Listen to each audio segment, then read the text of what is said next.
Welcome back in Rajiv technical classes.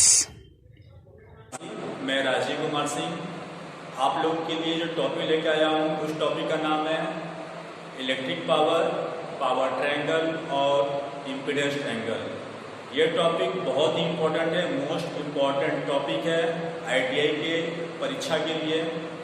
और ITI pass करने के बाद जो भी students ISRO, DRDO, ordnance factory, RRB, NTPC, DMRC, LMRC जो फॉर्म डालते हैं गवर्नमेंट जॉब के लिए, उन एग्ज़ाम में भी ये टॉपिक बहुत इंपॉर्टेंट है। इस टॉपिक से बहुत सारे आते हैं क्वेश्चन, मैंने देखा हुआ है, और ये टॉपिक बहुत इंपॉर्टेंट है अकॉर्डिंग टू कॉन्सेप्ट। अगर आप ये टॉपिक शुरू से लेकर लास्ट तक देखते हैं तो इस टॉपिक के बारे में आपको बहुत सारी इंफॉर्मेशन मिलने वाली है। तो आप लोग से रिक्वेस्ट है, बिना टाइम वेस्ट किए और बिना स्किप किए ये वीडियो शुरू से लेके लास्ट तक देखिएगा। तो अपने टॉपिक पे आते हैं और स्टार्ट करते हैं।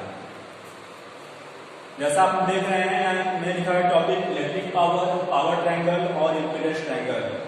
तो सबसे पहले हम बात करते हैं पावर। इलेक्ट्रिक पावर की बात करेंगे, पहले पावर की बात करेंगे। पावर क्या होता है? सिंपल लैंग्वेज में बात करें तो जो पावर होता है वो पावर होता है कार्य करने की दर। क्या होता है? कार्य करने की दर, मतलब rate of doing work is called power. For example, मान लीजिए कोई व्यक्ति 2 घंटे में एक काम कर रहा है। कितने घंटे में? 2 घंटे में एक काम कर रहा है, और कोई दूसरा व्यक्ति आधे घंटे में वही काम कर रहा है, सेम काम। क्या वो कंडीशन? 2 घंटे में सेम काम, आधे घंटे में सेम काम। तो जो आधे घंटे में काम कर रहा है उसका पावर ज्यादा होगा, क्योंकि वो टाइम कम ले रहा है, काम नहीं कर रहा है। तो पावर का बेसिक कॉन्सेप्ट क्या होगा? कार्य करने की दर। जैसा मैंने लिखा हुआ है, पावर का बेसिक फार्मूला मैकेनिकल टर्म में, मैथमेटिकल टर्म में, या इलेक्ट्रिकल टर्म में, साइंस के टर्म में, यह पावर का बेसिक फार्मूला होता है W/T। W क्या है? वर्क, T क्या है? टाइम, P क्या है? पावर। क्लियर? तो पावर हुआ कार्य करने की दर। अब बात करते हैं इलेक्ट्रिकल। इलेक्ट्रिकल पावर क्या होता है? देखिए, पावर जो होता है वो सेम चीज होता है, बस इलेक्ट्रिकल टर्म में 3 पार्ट में डिवाइड किया गया है: रियल पावर, अपीरेंट पावर और रिएक्टिव पावर। जैसा कि ट्रायंगल देख रहे हैं, ये समकोण त्रिभुज है ABC, ये 90 अंश है। राइट एंगल ट्रायंगल, यह राइट एंगल ट्रायंगल में जो न्यून कोण होता है एक्यूट एंगल, एक्यूट एंगल के सामने की जो साइड होती है वो क्या हो जाती है? परपेंडिकुलर लंब। ये आधार, बेस, ये कर्ण, हाइपोटेनस। ये ट्रिग्नोमेट्री का पार्ट है। किसका? ट्रिग्नोमेट्री का। अगर आप लोग को मैथ में, वर्कशॉप, कैलकुलेशन, साइंस, मैथ में कोई प्रॉब्लम है, इलेक्ट्रिशियन थ्योरी में कोई प्रॉब्लम है, प्रैक्टिकल में कोई प्रॉब्लम है, रीजनिंग में कोई प्रॉब्लम है, तो आप कमेंट कीजिएगा। मैं राजीव कुमार सिंह आप लोग के लिए उस टॉपिक पे बहुत ही सिंपल लैंग्वेज में वीडियो बना के समझाने की कोशिश करूंगा। तो आप कमेंट करेंगे तो मुझे पता चलेगा कि आपको प्रॉब्लम किस टॉपिक पे हो रही है। अब वो टॉपिक का नाम कमेंट कीजिएगा, मैं वीडियो बनाने की कोशिश करूंगा और आपको समझाने की कोशिश करूंगा। ओके? तो ये कैसा ट्रायंगल है? समकोण त्रिभुज, यानी right angle triangle. Right angle triangle में जो आधार होगा वो हमेशा देगा रियल पावर। मतलब रियल पावर मतलब जानते हैं, रियल मतलब रियल ही होता है, हिंदी में या अंग्रेजी में मतलब असली होता है रियल। Real power. जो कर्ण देख रहे हैं, कर्ण मतलब हाइपोटेनस, वो क्या देगा? अपीरेंट पावर, हिंदी आभासी, आभासी शक्ति हो गया। अपीरेंट पावर क्या देगा? कर्ण। और जो लंब होगा, लंब क्या देगा? Reactive power. क्या? Reactive power. देखिए, रियल पावर का जो मात्रक है, यूनिट, वो है किलोवाट या वाट। अपीरेंट पावर का मात्रक क्या है? KVA। क्या हटा दीजिए, ये भी हो सकता है। ठीक। रिएक्टिव पावर का जो मात्रक है वो क्या है? KVAR। या किलो वोल्ट kVAR या VAR या MVAR, kilo volt, mega, giga, वो तो मात्रा क्या आप बदल सकते हैं। तो रियल पावर क्या हो गया किलोवाट में, अपीरेंट पावर kVA में, रिएक्टिव पावर kVAR में। और इस त्रिभुज को क्या बोलते हैं पावर ट्रायंगल। क्या बोलते हैं पावर ट्रायंगल। किलोवाट जो होता है जितने हीटिंग एलिमेंट है, हीटिंग एलिमेंट मतलब हीटर, बल्ब, ये जो होती है रेटिंग उसको होती है किलोवाट में। ठीक। ट्रांसफार्मर की रेटिंग किसमें होती है केवीए में होती है। रेटिंग मतलब उसकी पावर किसमें होती है केवीए में। और रिएक्टिव पावर किसका होता है, जैसे कैपेसिटिव सर्किट है या इंडक्टिव सर्किट है, उसकी जो रेटिंग होगी वो होती है रिएक्टिव पावर में kVAR में। तो पावर ट्रायंगल क्या हुआ, ये बन के आ जाएगा पेपर में। और किसी का भी नाम पूछ सकता है, किसी का मात्रक पूछ सकता है। तो याद रखिएगा राइट एंगल ट्रायंगल में ये किलोवाट होता है, ये kVA होता है, ये kVAR होता है। रियल पावर ये होता है, ये अपीरेंट पावर होता है, ये रिएक्टिव पावर होता है। और इस ट्रायंगल को बोलते हैं पावर ट्रायंगल। यही आपका पावर ट्रायंगल कंफर्म। अब इंपीडेंस ट्रायंगल क्या होता है, ये देखिए यहां पे भी मैंने एक बनाया है ट्रायंगल, सेम ट्रायंगल है, समकोण त्रिभुज, राइट एंगल ट्रायंगल। इसमें क्या होगा, जो आधार है वो आधार देगा R, बेस क्या शो करेगा R मतलब रेजिस्टेंस। हाइपोटेनस कर्ण क्या शो करेगा Z को बोलते हैं इंपीडेंस। क्या बोलते हैं टोटल इंपीडेंस। X क्या है रिएक्टिव इंपीडेंस। X क्या है, ये भी इंपीडेंस है, ये भी इंपीडेंस है, ये टोटल इंपीडेंस है। ये रेजिस्टिव इंपीडेंस, कैपेसिटिव इंपीडेंस और इंडक्टिव इंपीडेंस का ये डिफरेंस है। यहां पे लिखा हुआ है X क्या है एक्सएल डिफरेंस XC। Z क्या है R² plus XL² difference XC का होल स्क्वायर। XC क्या है 1/2πfc, XL क्या है 2πfl। काफी आप लोग को समझ में नहीं आया होगा, जो नए बच्चे हैं या जो पहली बार पढ़ रहे हैं, जो एक बार पढ़ चुके होंगे समझ में आया होगा। देखिए ध्यान से, अगर सर्किट में ये लगा हुआ है, ये मान लीजिए सर्किट है, बैटरी, कैपेसिटर, तो कैपेसिटर का भी प्रतिरोध होगा अपना। मैंने क्या बताया था अपने प्रतिरोध वाले वीडियो में कि हर एक ऑब्जेक्ट का, हर एक चीज का अपना प्रतिरोध होता है, चाहे वो सुचालक हो, चाहे कुचालक हो, चाहे अर्धचालक हो। क्लियर। तो ये भी एक चीज है जिसका नाम क्या है कैपेसिटर, संधारित्र। इसका भी अपना क्या होगा रेजिस्टेंस। उसी रेजिस्टेंस को बोलते हैं कैपेसिटिव रेजिस्टेंस। क्या बोलते हैं कैपेसिटिव रेजिस्टेंस या कैपेसिटिव रिएक्टेंस। क्या बोलते हैं कैपेसिटिव रिएक्टेंस। अब वो शो करते हैं इसको XC से। सिंपल क्या हुआ XC मतलब इस कैपेसिटर का प्रतिरोध है। ये सिंपल समझिए, रटिए मत। अगर चीज को रटेंगे तो डिफिकल्टी होगा, उसको समझने की कोशिश कीजिए, समझिए उस प्यार से।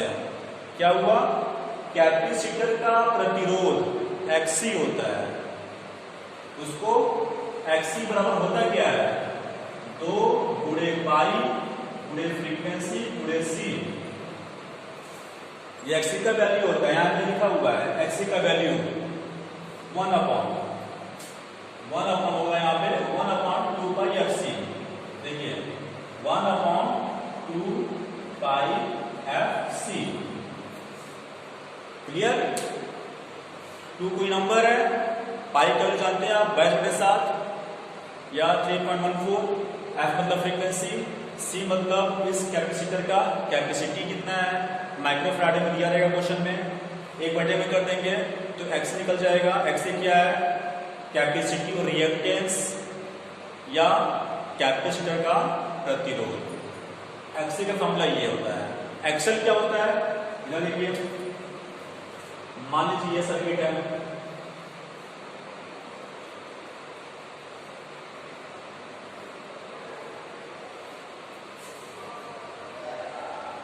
इसे क्या बोलते हैं? चोक। चोक या इंडक्टर, ये क्या है? चोक। चोक या इंडक्टर, बैटरी। तो चोक या इंडक्टर का भी अपना एक प्रतिरोध होगा, तो उस प्रतिरोध को किससे शो करते हैं? XL। ये क्या होता है? 2πfL। समझ गए? ये कैपेसिटर का प्रतिरोध, फार्मूला 1/2πfC।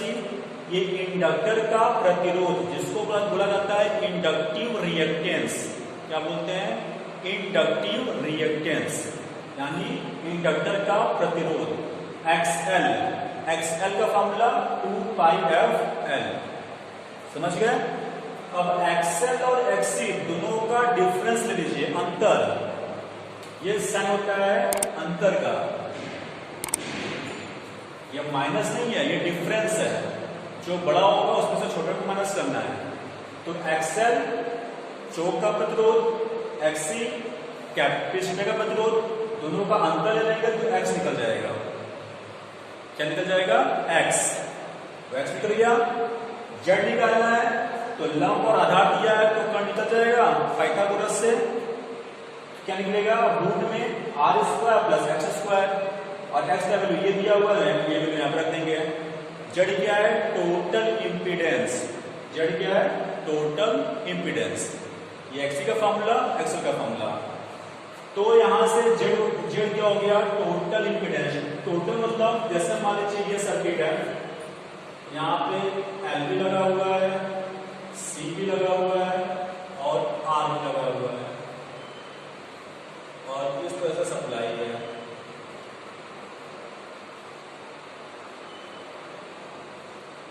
ये तो इसका होगा XL प्रतिरोध, इसका प्रतिरोध XC, इसका R। तीनों को सिंपल आप जोड़ेंगे नहीं, ये है Z टोटल। इस फार्मूले से इस सर्किट का क्या निकल जाएगा? Total impedance. इसे क्या बोलते हैं? टोटल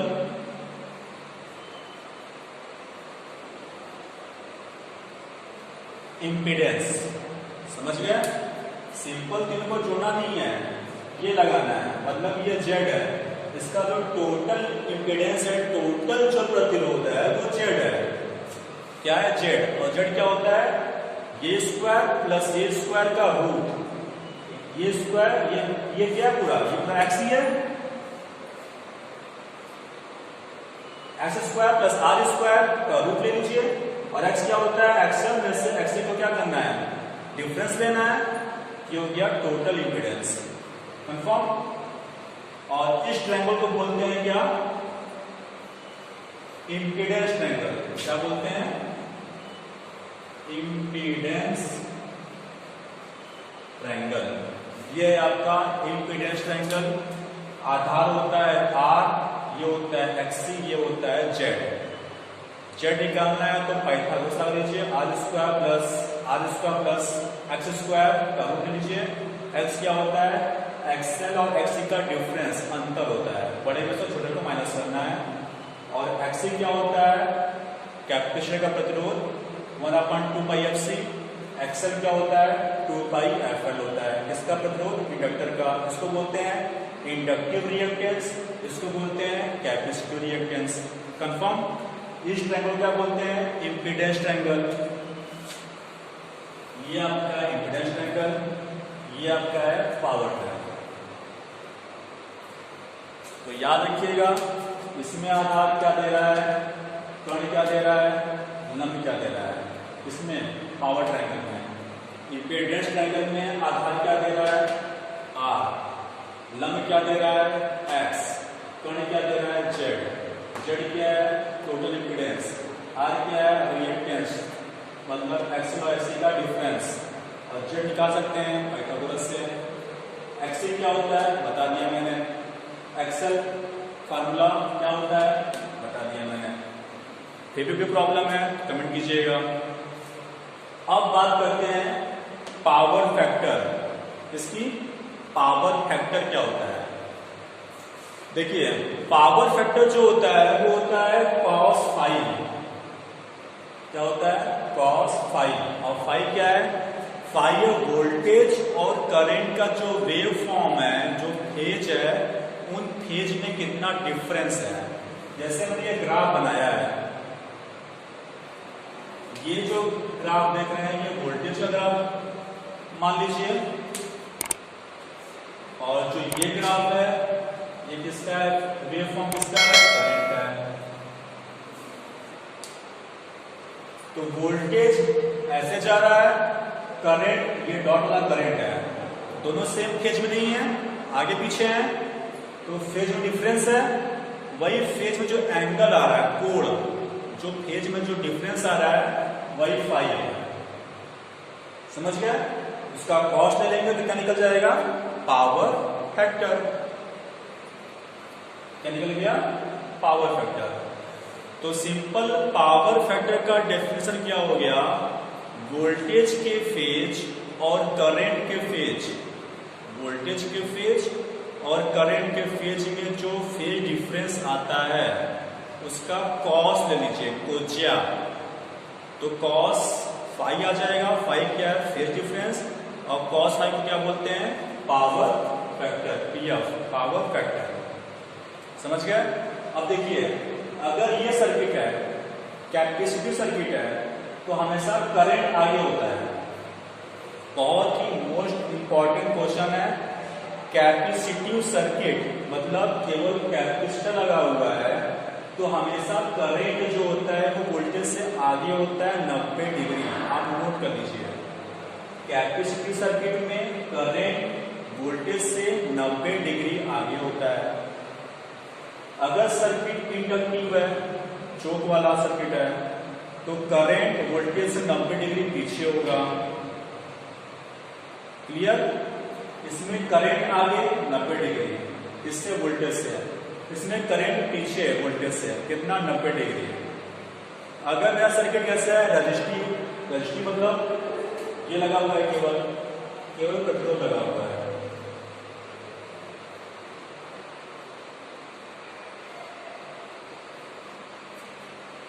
ये क्या बोलेंगे? Resistive circuit. इस केस में क्या होगा? करंट और वोल्टेज दोनों एक दूसरे को ओवरलैप करेंगे। मतलब जैसे वोल्टेज चल रहा है उसी पे करंट चलेगा, उसी के साथ साथ, मतलब इसी रास्ते को फॉलो करेगा। तो फेज डिफरेंस 0 होगा। यहाँ क्या लिखेंगे? 0। कॉस 0 हो जाएगा। कॉस 0 कितना होता है? 1 होता है। कितना होता है? 1। तो कॉस 0 होता है, यानी रेजिस्टिव सर्किट का पावर फैक्टर 1 होता है। कैसा होता है? 1। इसका पावर फैक्टर कितना होता है? 1। क्यों? क्योंकि जिस वेव में, जिस फेज में वोल्टेज चलता है उसी फेज में करंट चलता है, तो दोनों के बीच का फेज डिफरेंस 0 हो जाता है। तो हम यहाँ 0 जब पुट करेंगे तो कॉस 0 हो जाएगा। देखिए फाई 0, इस केस में क्या हो जाएगा? देखिए इस केस में कॉस 0 डिग्री बराबर 1। क्यों?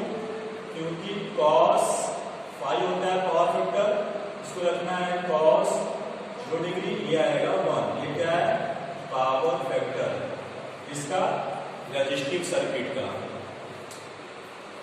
मैं फिर से बता रहा हूं, 3 पॉइंट याद रखिएगा, बहुत इंपॉर्टेंट है। रेजिस्टिव सर्किट में जिस फेज में वोल्टेज चलेगा, मतलब जिस फेज में वोल्टेज चल रहा है उसी फेज में करंट भी चलेगा, साथ साथ चलेगा, तो दोनों के बीच का डिफरेंस 0 आएगा। तो यहाँ आप 0 पुट करेंगे तो cos 0 1 आएगा। तो रेजिस्टिव सर्किट में पावर फैक्टर 1 होता है। क्लियर? कैपेसिटिव सर्किट में करंट आगे होता है। ये देखिए यहाँ पे करंट आगे है, वोल्टेज पीछे है। इसमें कैपेसिटिव सर्किट में हमेशा करंट आगे होता है, 90 डिग्री आगे होता है हमेशा कैपेसिटिव सर्किट में। इंडक्टिव सर्किट में करंट पीछे होता है वोल्टेज से, 90 डिग्री पीछे होता है वोल्टेज से इंडक्टिव सर्किट में। ये हो गया पावर फैक्टर का सिंपल और फर्स्ट डेफिनेशन। कि वोल्टेज और करंट के बीच के फेज का कॉस ले लेंगे तो पावर फैक्टर हो गया। ट्रायंगल से बता सकते हैं, यहाँ फाई ए, यहाँ भी फाई ए। कॉस क्या होता है? आधा बटे में कर्ण। अगर यहां से निकाले इस ट्रायंगल में कॉस निकाले तो कॉस होता है आधा बटे में कर्ण, तो किलोवाट बटे में केवी आ जाएगा। किलोवाट बटे में केवी यानी रियल पावर बटे में अपेरेंट पावर।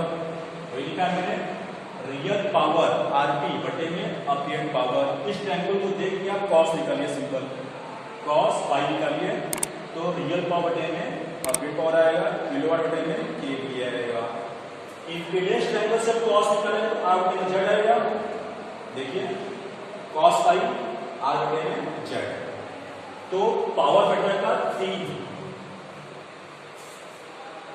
डेफिनेशन, 3 फार्मूला, और ये तीनों फार्मूला वेरी इंपॉर्टेंट है। ये तीनों के तीनों मोस्ट इंपॉर्टेंट, और ये टॉपिक आज का वेरी इंपॉर्टेंट है, याद रखिएगा। समझ गया पावर फैक्टर के बारे में तीनों। तो आज हम लोगों ने क्या डिस्कस किया? सबसे पहले पावर ट्रायंगल, उसके बाद इंपीडेंस ट्रायंगल, और लास्ट में पावर फैक्टर। आशा करता हूं आप लोग को समझ में आया होगा। फिर भी अगर कोई प्रॉब्लम होती है तो कमेंट कीजिएगा।